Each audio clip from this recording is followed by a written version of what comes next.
Olá, pessoal! Então, olha só, hoje a gente vai conversar sobre o capítulo 2 deste livro aqui, Como Ler Literatura, de Terry Eagleton. E quem quiser assistir ao primeiro vídeo já está aqui na playlist, estou deixando aqui organizado no canal para vocês, para que vocês acompanhem, né, a sequência que eu estou fazendo. O primeiro já saiu e era sobre inícios, e agora a gente vai dar sequência falando sobre o capítulo 2, que é personagem. O próximo vai ser sobre narrativa, então eu vou sempre deixar organizado nessa playlist deste livro que eu sempre quis ler, e agora eu estou lendo assim, né, de forma bem calma, bem tranquila, lendo capítulo a capítulo, e vou trazendo aqui para vocês e para mim também, porque é sempre bem interessante relembrar os capítulos deste livro. Algumas pessoas já leram este livro e aí também fazem releituras assim com frequência. Outras pessoas acharam tão interessante que resolveram comprar, né, pra começar a ler, já começaram a ler. Então assim, gente, eu só estou agora finalizando o capítulo 2 e já sei que é um baita livro, né? Eu acho que a gente precisa realmente conhecer este livro aqui, principalmente para nós que gostamos de literatura, de ler os livros e fazer comentários sobre eles. Eu acho que este livro acaba nos ajudando muito, né, a sair daquela velha situação que a gente sempre se encontra, que é aquilo de gostei ou não gostei, né? Acho que ele vai um pouquinho além e eu gosto disso, né? Mas vamos ao capítulo 2, então. O capítulo 2, pessoal, é sobre personagem, e aqui é onde ele começa. Eu tinha que trazer este marcador de página aqui porque eu comprei recentemente, eu achei lindo e aí eu trouxe, né? Porque vejam, fofo, né? E ele vai terminar aqui nesta outra parte, onde tem meu outro marcador de página, tá vendo? E temático, eu coloquei na cor da capa. Que a gente vai começar a falar sobre a narrativa, tá? Então o capítulo 2 é sobre personagem, o capítulo 3 começa sobre narrativa, que vai ser o próximo vídeo que eu vou fazer e deixar aqui no canal pra vocês.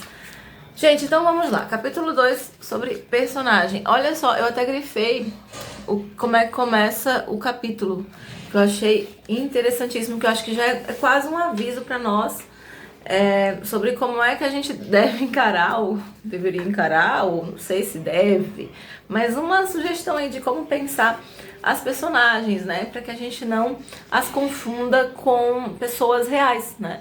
E sim que a gente entenda que elas são construções dentro de uma narrativa, que elas estão ali presas àquela história, né? E a gente tem que entendê-las dentro daquele contexto. Mas vai lá, olha só, personagem. Uma das maneiras mais usuais de desconsiderar a literariedade de uma peça ou de um romance é tratar seus personagens como se fossem pessoas de carne e osso. E aí, se a gente fizer isso, a gente acaba entrando num universo muito do real, esquece que a gente está fazendo uma análise dentro de um contexto de uma obra literária. Eu acho que isso é importante a gente pensar. Apesar de que às vezes a gente começa a ler uma história e se envolve tanto com aquelas personagens, né? Ou passa a amá-las, até odiá-las, enfim, né? Ou questionar suas ações e tudo. Bem, eu não vejo nenhum problema nisso, mas eu acho que a gente precisa, além de enxergar essa nossa relação, entender que a personagem faz parte daquele conjunto, daquela obra, e que ela comunica dentro daquele espaço, né? Independentemente se você gostou dela ou não gostou dela, mas o quanto que aquela personagem faz sentido dentro daquilo ali a que ela se propõe, né? Eu acho que já é um bom recado de início aí pra nós, tá? Bem, vejam só. Aqui, inclusive, ao longo dessa página, ele vai citar, né, o Heathcliff.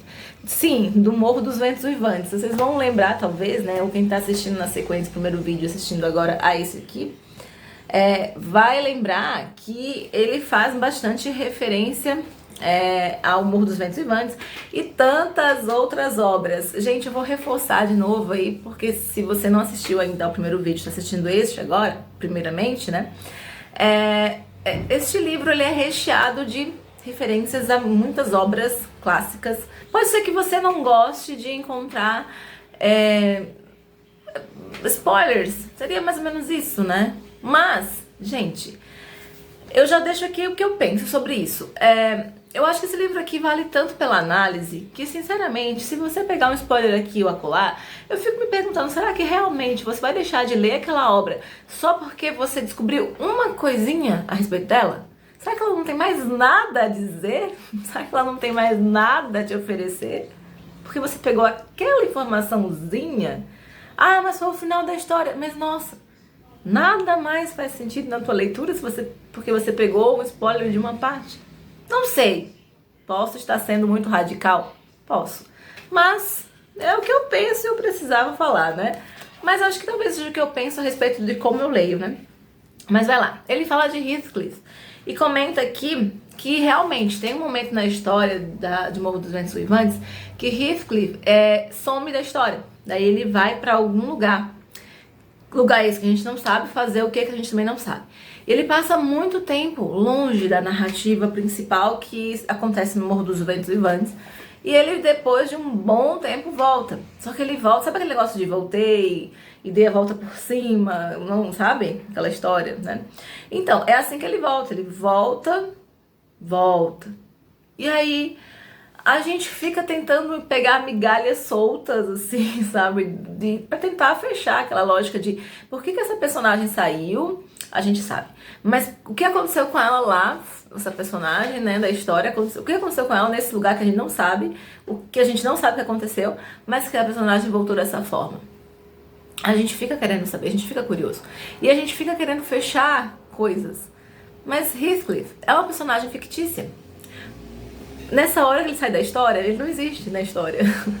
Então, assim, quando ele volta pra história é que ele passa a fazer parte de novo da história. Diferentemente de uma personagem, de uma pessoa real, né? A personagem faz parte das estratégias da escrita daquela história, daquela obra, daquele contexto. Então, o fato de Heathcliff ter saído e voltado, sem que a gente saiba desse fundo misterioso do que aconteceu e não sei o que lá, faz parte da estrutura, como foi pensada, da estrutura misteriosa que envolve o clima ali naquele Morro dos Ventos Uivantes, né? Mas especula-se algumas coisas a respeito dessa personagem, coisas que a gente nunca vai ter certeza, né? Por falar em coisas que a gente nunca vai ter certeza, apesar do livro não trazer, pelo menos até então aqui, até o fim do capítulo 2, não trazer nenhuma referência ainda, eu espero, não trazer nenhuma referência às obras brasileiras, mas falar em mistério, assim, da gente não saber se aquilo aconteceu ou não aconteceu, eu só consigo me lembrar da tal de, e aí, traiu ou não traiu, né? A gente não vai conseguir ter essa informação. O mesmo acontece aqui com Heathcliff. A gente não vai saber o que ele de fato fez, mas a gente sabe que ele voltou para a história e voltou de um jeito muito diferente de como ele foi, né? Mas vai lá. Na sequência aqui, olha, o que a gente encontra também. Este capítulo, gente, ele traz, assim, algumas pontuações a respeito de como é que são as personagens literárias, traz algumas análises de algumas personagens mais conhecidas no mundo dos clássicos, e aí muito do mundo dos clássicos europeus, né? E bastante ali dos clássicos ingleses, né? Então, gente, assim, você que ainda não leu todos esses livros que ele vai citar aqui, tem interesse, né? Ele cita, por exemplo, alguns do Charles Dickens, ele cita alguns do... Aqui, acabou de citar uma das irmãs Bronte, né? Ele vai citando alguns outros tantos. Tem um que eu quero comentar em particular com vocês daqui a pouco. Então esperem que eu vou já falar. Aqui ele vai falar também a respeito de como é que é pensada uma personagem e qual é a lógica da relação dessas personagens com a história em si, e por que a gente precisa realmente se distanciar dessa imagem de personagem, pessoa real, sabe? A gente realmente precisa entender que não dá pra gente interpretar a personagem como se ela fosse uma pessoa de carne e osso, né? Olha só o que ele coloca aqui. O teatro pode nos ensinar alguma verdade, mas é a verdade da natureza ilusória da nossa existência. Ele pode nos alertar para o caráter onírico da nossa vida, sua brevidade, sua mutabilidade e falta de bases sólidas. Desse ponto de vista, ao nos relembrar nossa mortalidade, ele pode alimentar em nós a virtude da humildade. Então, assim, bem, nós, seres humanos, somos finitos, mortais, né? Mas as personagens não, elas vivem eternamente nas histórias, né? Então elas não são como nós, elas vivem dentro presas, né, dentro daquela obra na qual elas estão. E sempre que a gente lê alguma obra, é claro, a gente pode lê-la e ter uma ideia diferente a cada vez que a gente faz uma leitura. Super normal. Isso acontece por aqui, acredito eu que aconteça por aí também. Mas a gente precisa saber também que as histórias, elas ficam imortalizadas, as personagens também. E nós aqui, né, nós, carne e osso, nós somos seres que estamos por aqui por um tempo, né? Mas eu não vou mais falar disso não, porque eu acho que deixa um vídeo um pouco pesado, né? Eu vou dar sequência aqui, tá, gente? Então, olha só, aqui vai falar um pouco da origem da palavra, mas, na verdade, fala da origem da palavra personagem, mas, vejam, gente, né? Da origem da palavra no inglês, que é character, né? Que é o seguinte, ele fala o seguinte, olha só, hoje em dia, a palavra character, até aqui traduzida como personagem, além de figura literária, pode significar também uma letra, um símbolo, um caractere ou um caráter, em suma. E vem de um termo grego antigo significando um sinete ou timbre que imprime uma marca específica. Então é como se a ideia do caráter, né, fosse a ideia da marca característica, né, que serve até pra gente pensar no caráter, característica principal, enfim, né, aquilo que vai dizer sobre o perfil daquela personagem, pessoa, né, e aí aquilo acaba se transformando. Aqui ele inclusive traz a palavra como algo que ele assemelha, aproxima da palavra figura, né, como faz uma figura. Até, inclusive, isso ele citou aqui, né, como exemplos, e aqui realmente no português mesmo a gente, né, quando vai usar, ele fazendo essa tradução aí, né, no português a gente usa bastante. Olha ali aquele figura que tá fazendo, né, olha ali aquele figurão, né, quando a gente usa em outros contextos e tal. Então a palavra figura já ela combina mais assim com pensar essa questão de, olha só, o tipo que tá fazendo aquilo ali, né? O conjunto de características que tem aquela pessoa, aquela personagem, né? Aqui ele vai trazendo pra gente também informações a respeito de como é que as personagens elas aparecem nas histórias para nós e como nós nos relacionamos com elas, como nós as percebemos. Ele até cita aqui, por exemplo, da literatura do Dickens, do Charles Dickens, e o que me fez lembrar bastante o David Copperfield. Na verdade, gente, ele não chegou a citar diretamente o David Copperfield, é que ele citou mais outros livros do Charles Dickens do que o Copperfield, mas isso também acontece em David Copperfield, que eu vou comentar agora com vocês. Ele fala sobre o quanto as personagens do Charles Dickens são criadas, construídas, elaboradas de uma forma que a gente consegue perceber o quanto elas ficam assim. Umas são muito boas, né? Vai com todas as características boas, né? Que se espera de uma pessoa boa. E outras personagens, elas chegam a ser bizarras de tão ruins que elas são criadas, assim, que tudo que é de ruim, assim, né, vai ficando para elas. Até ele coloca aqui, como na literatura de Charles Dickens, essa bizarrice pode variar do encantador ao francamente sinistro, né? Também existem figuras dickensianas que pairam em algum ponto entre esses dois extremos, cheias de manias divertidas, mas também levemente alarmantes. E eu consegui me lembrar muito, né, da tia do David Copperfield. Quando eu estava lendo esse trecho, eu fiquei pensando nesta personagem na história de David Copperfield. Porque a tia de David Copperfield, ela tem muito isso, assim, ela tinha muito esses pontos marcados, assim, era uma personagem que a gente via exatamente, assim, os traços dela, a forma como ela era. E o próprio protagonista, o próprio do David Copperfield, né, do Charles Dickens, o próprio David também, gente, ele era uma personagem, assim, criada de uma forma tão ingênua, boba, às vezes quando ele era mais criança.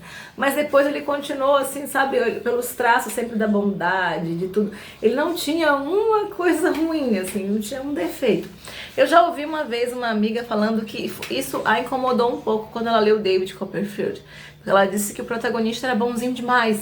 E isso a deixou, assim, um pouco sem conseguir se engajar tanto com a personagem, não que ela não tenha gostado.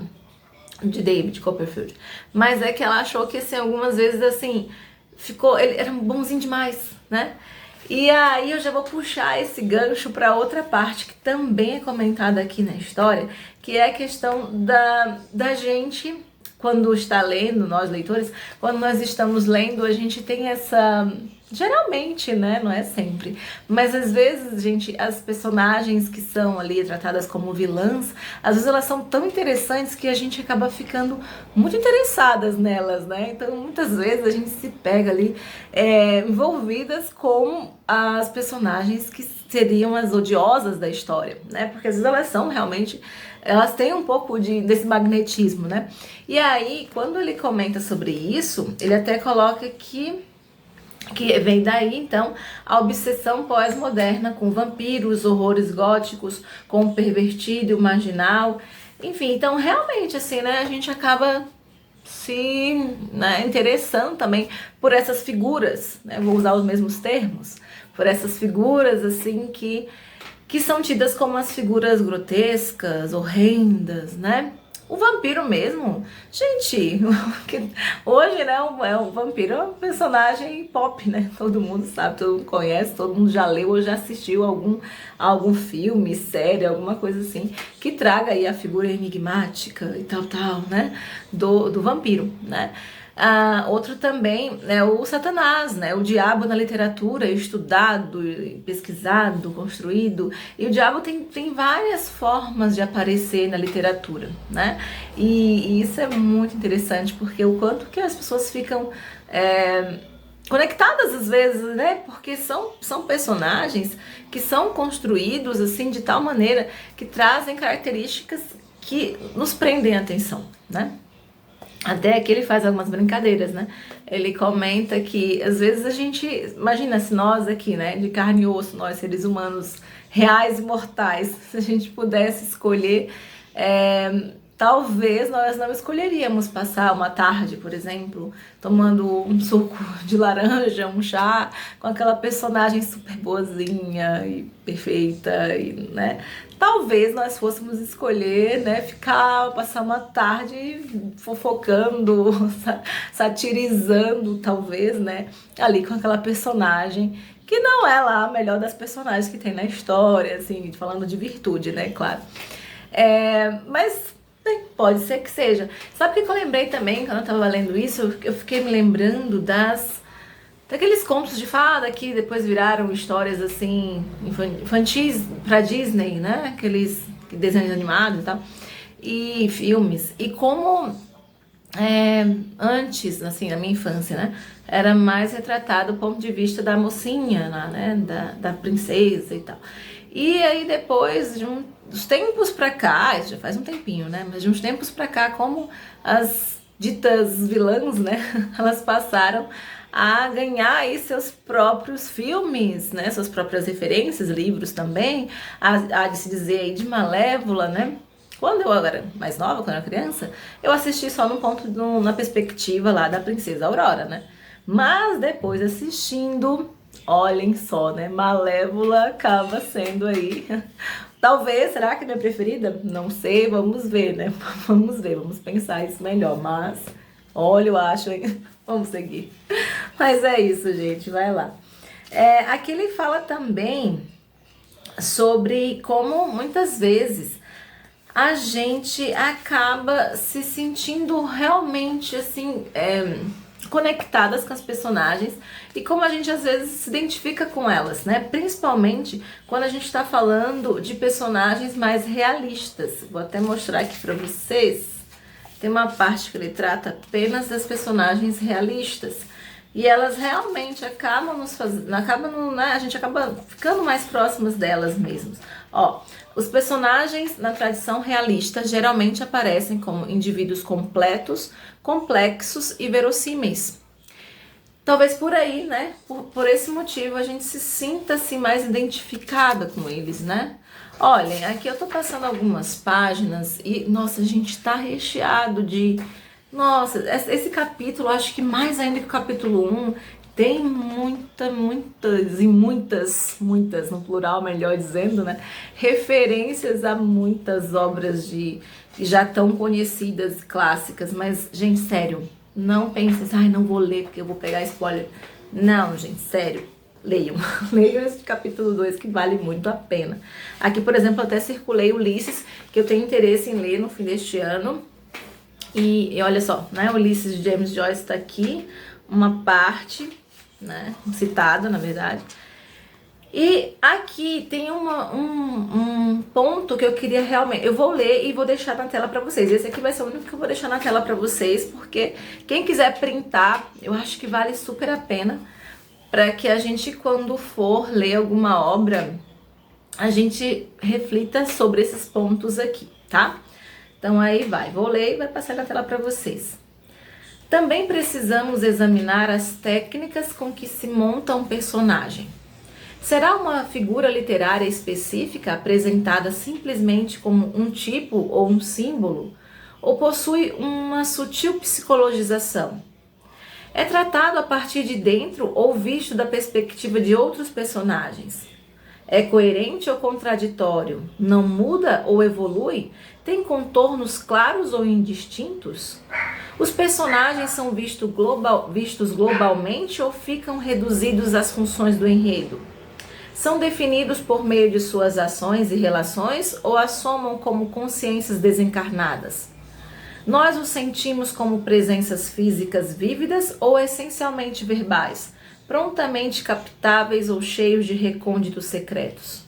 E aí está, eu acho que aqui vale muito quando a gente for começar a ler, pensar nas personagens, mais ou menos por aqui, por essas perguntas, por esses questionamentos, porque acho que aí nós realmente vamos nos aproximar ainda mais da personagem, do todo da história e deixar de pensar na personagem como se fosse pessoa real, né? Mas acho que aí já facilitaria um pouco mais para nós. Mas, gente, antes de encerrar aqui o vídeo, quero comentar com vocês sobre o livro Judas o Obscuro, de Thomas Hardy. Gente, olha só, tava lendo aqui uma análise sobre este livro, uma análise da personagem, acho que ou é a personagem principal, não, na verdade não deve ser ela, né? Deve ser o Judas, a personagem principal, mas enfim. Mas fala da personagem Sue Bradhead. E aqui ele fez uma análise, né? O Terry Eagleton fez uma análise sobre a personagem. Quando ele era mais novo, ele escreveu um trecho em uma revista, né? Escreveu aqui esse texto sobre a personagem Sue.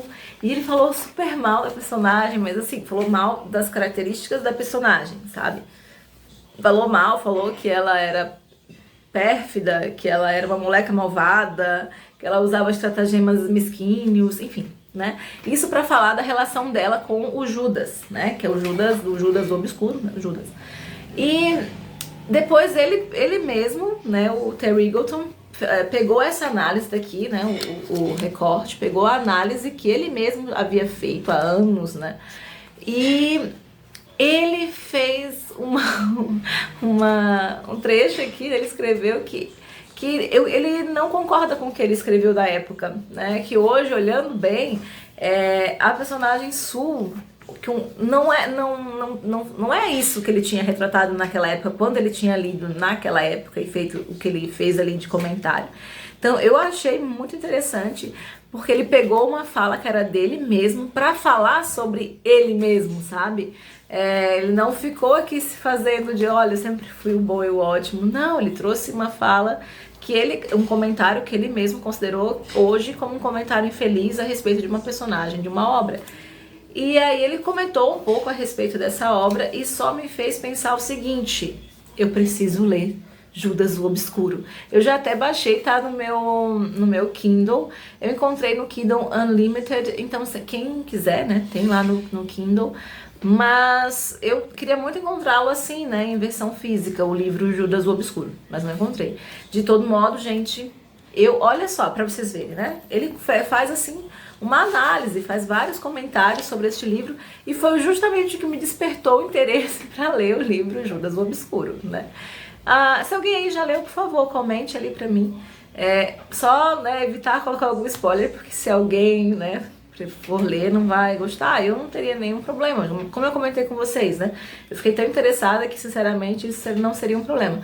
Mas, enfim, eu fiquei muito interessada no livro e quem sabe aí vai ser uma próxima leitura, né? Mas era isso, gente. O próximo capítulo é sobre narrativa e eu vou fazer um vídeo, espero que em breve, tá? Pra colocar aí na sequência pra vocês. Era isso, tchau, tchau. Espero vocês no próximo vídeo.